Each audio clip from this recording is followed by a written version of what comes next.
नमस्कार, श्री स्वामी समर्थ. तुमचं सर्वांचं आजच्या नवीन ब्लॉगमध्ये पुन्हा एकदा खूप खूप मनापासून स्वागत आहे. तर आजपासून मार्गशीर्ष महिन्याची सुरुवात झालेली आहे आणि आज सोमवार सुद्धा आहे. तर आज असणार आहे माझी विशेष पूजा, कारण रविवार नॉनव्हेज असतो, त्यामुळे रविवारी मी शक्यतो पूजा करत नाही, कारण नॉनव्हेज खातो आम्ही. तर चहा वगैरे झाला व त्यानंतर मी बघितलं की माझ्या केसांमध्ये खूप जास्त कोंडा तयार झालेला आहे आणि केस पण खूप जास्त गळायला लागले. तर आमचे जे फॅमिली डॉक्टर आहे त्यांनी मला हे औषध सजेस्ट केलं होतं की तुम्ही हे औषध पाण्यामध्ये 1 चमचाभर मिक्स करून लावा, त्यानंतर तुमचा कोंडा कमी होईल. म्हणून मी अंघोळीच्या आधी आता पहिले हे औषध लावते, कारण केसांना रात्री मी तेल लावलेलंच होतं झोपताना. ऑइलिंग केल्याशिवाय मी कधी केस धुवत नाही. तर ऑइलिंग तर केलेलंच होतं, पण अंघोळीच्या 15 ते 20 मिनटं आधी अशा प्रकारे हे औषध लावायचं आणि ते 15-20 मिनटासाठी तसंच केसांमध्ये राहू द्यायचं आणि मग त्यानंतर 15 ते 20 मिनटानंतर आपण डोक्यावरून स्वच्छ शॅम्पूने केस धुवायचे असतात. तर त्यामुळे कोंड्याचं प्रमाण कमी होईल असं मला डॉक्टरांनी सजेस्ट केलं आहे. तर आधीसुद्धा मला जेव्हा डॅन्ड्रफ झाला होता तेव्हा ह्या औषधामुळे मला फरक पडला होता आणि आता बऱ्याच दिवसानंतर मला पुन्हा डॅन्ड्रफ झाला आहे, म्हणून मी आज हे यूज करते आणि हे यूज करायला पण एकदम सोपं आहे. तर ज्याप्रमाणे तुम्ही बघितलं की एका बाउलमध्ये 1 चमचाभर लिक्विड घ्यायचं आहे, औषध घ्यायचं आहे आणि त्यात थोडंसं पाणी मिक्स करून मग अशा प्रकारे आपले जे स्कॅल्प आहे केसांच्या मुळांना हे अशा प्रकारे लावायचं आहे आणि जिथे जिथे तुम्हाला कोंडा आहे असं वाटतं तिथे सगळीकडे लावा. मी तर पूर्ण डोक्यालाच लावून घेतलं, कारण मला खूप जास्त केस गळायला लागले होते. केसांमध्ये डॅन्ड्रफ असेल तर केस गळायला सुरुवात होते.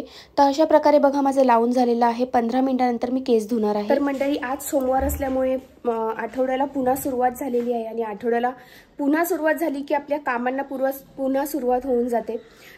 जसं काही सॅटर्डे संडे एक थोडासा ब्रेक असतो आपल्याला सगळ्या कामांसाठी. मी पण थोडासा ब्रेक घेते. संडेला मी खूप जास्त कामं काही करत नाही आणि मंडेला पुन्हा आपल्या कामांना सुरुवात होते. त्यामुळे एक प्रकारे असं वाटतं ना की चला उद्यापासून पुन्हा आठवडा सुरू होणार आहे. पण आठवडा जेव्हा पुन्हा सुरू होतो तेव्हा आठवड्याभराची कामं माझी ठरलेली असतात की काय कामं करायची आणि विकेंडला काय कामं करायची. तर जरी आपण घरात असलो, गृहिणी असलो, तरीसुद्धा आपण आपल्या घरातल्या कामांमध्ये सुद्धा परफेक्शन असायला हवं असं मला वाटतं, जेणेकरून आपल्याला कोणत्याच दिवशी असं कामाचा लोड आपल्यावर येत नाही. तर माझा असा प्रयत्न असतो की रोजच्या कामांमध्ये सुद्धा मी थोडी आठवड्याभरातले कामं जी असतात, म्हणजे थोडंसं शॉर्ट क्लिनिंग वगैरे असते ती मी करत असते. तर आज सोमवार आहे त्यामुळे आज विशेष पूजा असते, डोकं वगैरे धुवून, जसं मी तुम्हाला मागच्या व्हिडिओमध्ये पण सांगितलं होतं. महादेवाच्या मंदिरात जायची जी सेवा आहे मी तुम्हाला बोलली ती पण माझी सुरूच आहे. तर अशा प्रकारे आठवड्याची सुरुवात झालेली आहे.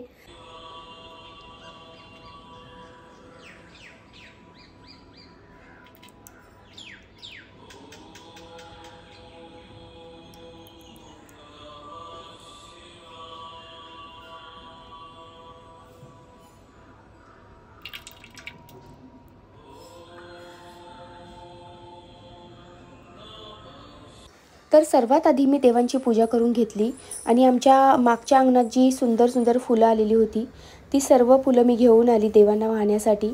ॲक्च्युली ही सर्व जास्वंदी आहे. लाल जास्वंदी, सफेद जास्वंदी, गुलाब जास्वंदी अशी सगळ्या प्रकारची फुलं आमच्या झाडांना येतात. त्यामुळे आज बघा देवारा किती सुंदर दिसतोय आणि सगळ्या देवांना पुरतील अशी एवढी फुलं आज आलेली होती. त्यामुळे खूप छान वाटत होता देवारा. त्यानंतर मी माझी किचनची सर्व कामं आटोपून घेतली, स्वयंपाक करून घेतला आणि किचनही व्यवस्थित आवरून घेतलं, कारण मला दुपारी थोडंसं कपाट आवरायचं होतं, म्हणून मी माझी कामं पटापट आटोपून घेतली. आहे जे आमचं छोटं कपाट आहे जे आम्ही रोज यूज करतो ते हे कपाट आहे.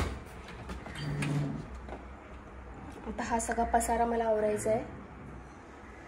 नाशिकला जाण्याच्या आधी मी आवरला होता, आता पुन्हा जसं तसंच झालं आहे. तर हे मोस्ट ऑफ हे 2 कप्पे हा माऊचा आहे आणि खालचे माझेत. तर हे मी आता पटापट आवरायला घेते.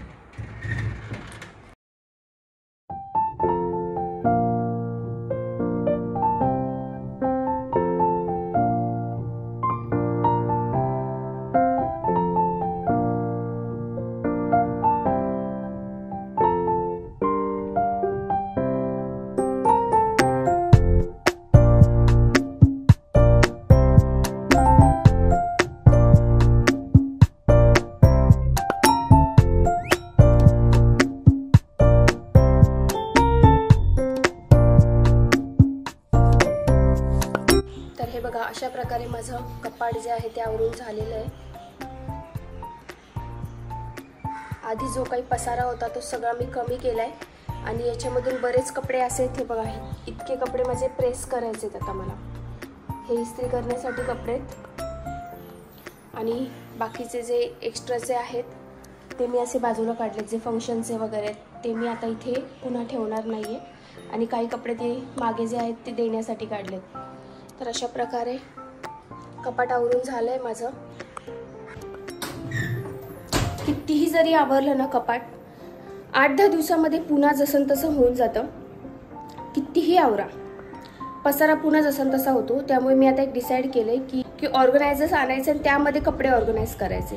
हे कपाट अशी वस्तू आहे ना की कितीही आवरली तरी परत तिथे पसारा होतच राहतो. कितीही मी तर 8-10 दिवसाला कपाट आवरत असते तरी सुद्धा जसे तसे पसारा होत असतो. म्हणजे माझं कसं असतं की माझं दुपारची कामं आटोपली, मी थोडा वेळ दुपारी फ्री असेल जेवणानंतर, तर मग मी कपाट आवरायला बसते. आणि हे जे छोटं आमचं कपाट आहे जे मी हॉलमध्ये ठेवलंय, ह्या कपाटामध्ये आमचे रोजचे कपडे असतात, फक्त रोज घालण्याचे कपडे. आणि बाहेर येण्या जाण्याचे कपाट ते वेगळं आहे. जे व्हाईट माझं कपाट आहे बेडरूममध्ये ते कपाट वेगळं आहे. तर ते आवरायला लागली तर विचारूच नका, मला 3-4 तास लागतात.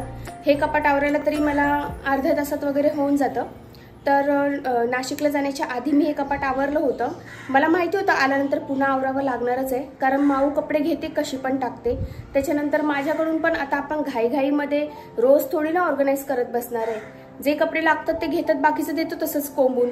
आणि तुम्ही कपाटाचा अवतार बघितला असेल सुरुवातीला, जेव्हा मी कपाट ओपन केला सगळा एकदम अक्षरशः कोंबलेले असतात, कपडे कोंबलेले असतात कपाटामध्ये. किती पण आवरून घरात पसारा दिसला ना की मग मला खूप राग येतो. मग मी काय करते, लक्षात ठेवते की आज आपण बघितलाय पसारा आहे, उद्या नाही तर परवा आवरायचं, जर आज वेळ मिळाला तर आजच आवरायचं, असं मी ठरवते. आणि मग पहिले कपाट आटोपते.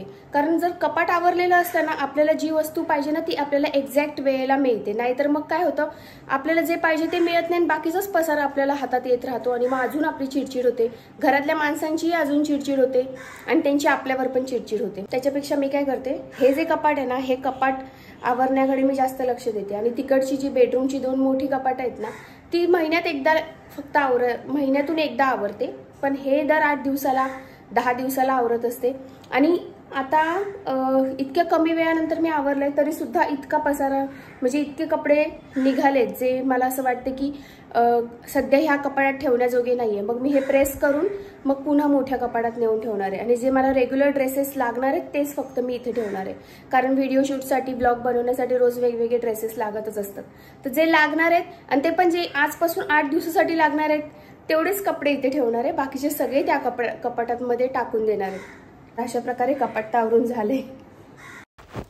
दुपारी थोडा वेळ आराम केल्यानंतर मग पुन्हा संध्याकाळच्या कामांना सुरुवात झाली. तर संध्याकाळी मी मागे थोडंसं झाडू मारून क्लीन करून घेतलं. मागचं आमचं जे अंगण आहे ते एकदम स्वच्छ असेल तर आपल्याला छान वाटतं, आपल्याला तिकडे बसायलाही छान वाटतं. खरं तर मला एवढा वेळ नसतो की तिकडे बसायला मिळत नाही मला, पण स्वच्छ असलं की आपल्याला छान वाटतं. मागे अंगणामध्ये मी असे रश्यासुद्धा लावलेले आहेत की जेणेकरून आमचे जे ओले कपडे आहे ते मी बाहेर वाळत टाकू शकते. आणि सध्या ऊन चांगलं पडते त्यामुळे बाहेर उन्हात कडक वाळल्यानंतर संध्याकाळी 5-5:30ला मी ते सगळे कपडे घरात घेते आणि छान मस्तपैकी घड्या वगैरे करून पुन्हा कपाटात जागेवर नेऊन ठेवते. फक्त पावसाळ्यातच मला घरात कपडे सुकत घालावे लागतात, नाहीतर बाकीच्या सर्व सीझनला मी बाहेरच कपडे वाळत घालते. तर मैत्रिणींनो, संध्याकाळची वेळ झालेली आहे. माझा चहासुद्धा आत्ताच घेऊन झालेला आहे आणि संध्याकाळची कामंसुद्धा सगळी आटोपली आहे. ते म्हणजे बाहेर झाडांना पाणी आज घालायचं नव्हतं, त्यामुळे मी काय केलं, बाहेर झाडू वगैरे मारून घेतला आणि मागचं जे अंगण आहे ते क्लीन करून घेतलं, कारण मी सकाळी केलं नव्हतं क्लीन. तर आता क्लिनिंग झालेली आहे, मागचं अंगण वगैरे झाडून झालं आहे आणि आताशी 5:30 वाजलेत. तर मी आताच चहा घेतला आहे आणि आता घर झाडते, मग त्यानंतर संध्याकाळच्या कामांना सुरुवात करते. तर त्यानंतर मला स्वयंपाक करायचा आहे आणि बस एवढीच आजची कामं आहे. आज वांग बटाट्याच्या भाजीचा बेत होता, पण मी ही भाजी वाटणाची बनवणार नव्हती, शेंगदाण्याचे कूट टाकून मी ही भाजी बनवणार होती. मला खूप आवडते शेंगदाण्याचा कूट घातलेल्या भाज्या. कधी कधी ही भाजी खोबऱ्याचं वाटण घालून सुद्धा बनवते, तर कधी अशा पद्धतीने, जशी खायचा मूड असेल तशा पद्धतीने. पण मला ही भाजी शेंगदाण्याचा कूट घालूनच जास्त आवडते. ही भाजी झटपट रेडी होते आणि खायला पण एकदम टेस्टी लागते. याच्या झाकणामध्ये आपण पाणी ओतल्यानंतर तेच गरम पाणी आपण भाजीत वापरतो, त्यामुळे या भाजीला एक वेगळीच टेस्ट येते. खानदेशी पद्धतीने ही भाजी मी आत्ता बनवलेली आहे। जर तुम्हाला रेसिपी हवी असेल तर कमेंट करा, मी तुमच्याशी नक्की रेसिपी शेअर करेल।